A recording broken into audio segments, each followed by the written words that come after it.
Assalamualaikum, saya Asma dari Asma Feltbox. Hari ni saya nak tunjukkan korang hasil saya crochet minggu lepas.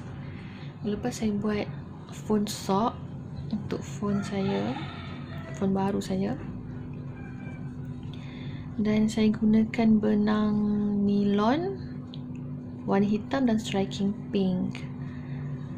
Yang kat sini saya buat single crochet. Dan kat sini pula saya guna teknik herringbone crochet. Ini pun pasti betul ke tak ni, saya tengok tutorial dia dekat internet dan tak sure lah betul ke tak saya buat ni. Rasanya betul kot. Saya suka warna ni tapi hasil dia bagi saya kurang memuaskan. Sebab korang tengok kat sini kat sini dia jadi macam gitu. Sangat mengecewakan lah. Saya banyak kali dah cuba bagi dia straight kan, tapi tak dapat. Tak pastilah kenapa.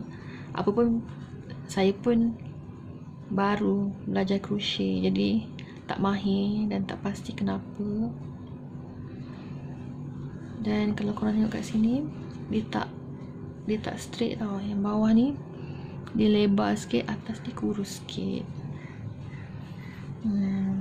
Jadi bila dia dah siap tu, saya macam kecewa lah. Tapi okey je. Apa pun dia punya hasil dia yang single crochet ni saya suka lah.